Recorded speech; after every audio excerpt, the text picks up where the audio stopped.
J'espère que vous allez bien. Donc aujourd'hui je vous fais une vidéo spéciale pour les fans de Friends puisque on va parler de Phoebe Buffay ou plutôt de Lisa Kudrow. Donc je vous mets sa photo juste ici si vous voyez pas de qui je veux parler, mais c'est l'actrice bien sûr qui joue notre Phoebe nationale de Friends qui a sorti une nouvelle série. Enfin, c'est pas elle qui a sorti la série. Et pourquoi je vous parle d'elle aujourd'hui? Puisqu'on a une nouvelle série sur Netflix qui est sortie, qui s'appelle Derrière la façade, et on va avoir pour protagoniste justement notre Phoebe nationale. Alors déjà, je tiens à dire que son jeu d'acteur, il est incroyable, puisque on se détache totalement du personnage de Phoebe. Je sais pas vous, mais moi quand j'ai regardé une série pendant des années, et qu'en plus c'est une série aussi longue que Friends, où on s'attache au personnage, où il y a des dizaines de saisons limite, des centaines d'épisodes, et souvent les acteurs ils mettent tellement de leur personnalité dans leur rôle qu'en fait on n'arrive pas du tout à les distinguer, et que quand ils vont faire un nouveau film ou une nouvelle série, bah on a toujours l'impression de voir le personnage qu'on a aimé dans telle ou telle série. Et bah là, Lisa Kudrow, elle a réussi à ce que ce soit pas du tout le cas, puisque franchement je n'ai pas eu l'impression de voir Phoebe Buffay dans cette série. Alors, Derrière la façade, ça parle de quoi? Donc bien sûr, je vais vous mettre la petite bande-annonce en même temps. Donc on a une famille à Los Angeles dont une des protagonistes est justement notre Phoebe nationale, et ils décident de vendre leur maison parce qu'ils ont des problèmes financiers. Mais on va comprendre au fur et à mesure de la série que ce n'est pas que parce qu'ils ont des problèmes financiers qu'ils vont vendre la maison, mais aussi parce qu'il y a eu quelque chose de très grave qui s'est passé dans cette maison. Et pour moi, c'est une série justement qui va être entre Dead to Me pour ceux qui l'ont vu et Only Murders in the Building, puisqu'on a énormément de suspense avec comme un esprit d'enquête, et c'est assez lent comme Only Murders in the Building. Même parfois les sons, la musique, etc. ça me faisait beaucoup penser à Only Murders in the Building. Et d'un autre côté, on a le côté commérage de voisinage, meurtre, etc. qui me fait penser plutôt à Dead to Me.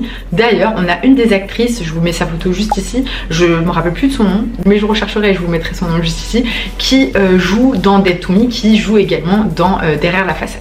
Donc je pense que ce n'est pas pour rien. D'ailleurs, si je me rappelle bien, c'est le même producteur qui a fait Dead to Me qui a fait Derrière la façade. Donc ce qui expliquerait aussi le choix de casting. En tout cas, dans la série, il y a énormément de suspense puisqu'on va comprendre petit à petit, comme je vous le disais, pourquoi ils veulent vendre la maison.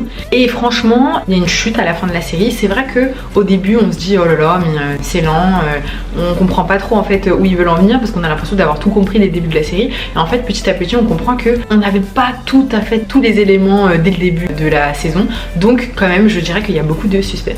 Aussi dans la série, on va suivre justement la vente de cette maison, et on va avoir du coup plein de personnages secondaires, donc plusieurs couples qui viennent visiter cette maison.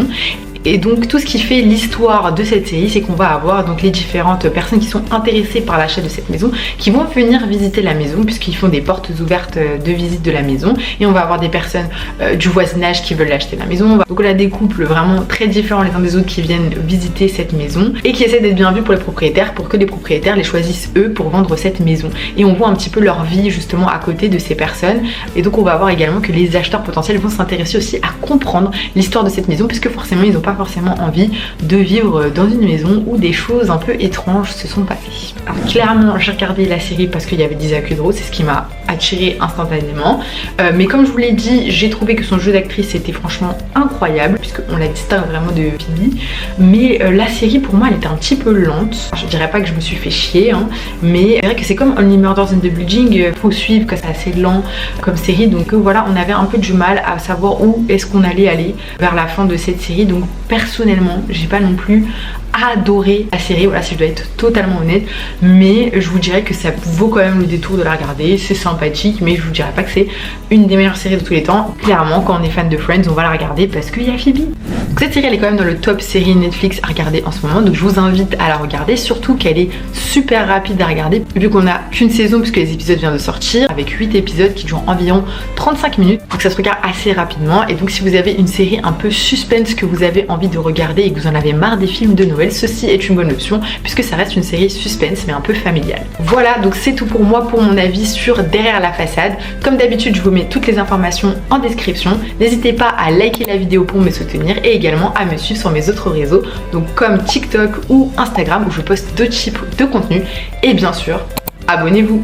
Merci d'avoir regardé cette vidéo, prenez soin de vous et je vous dis à bientôt.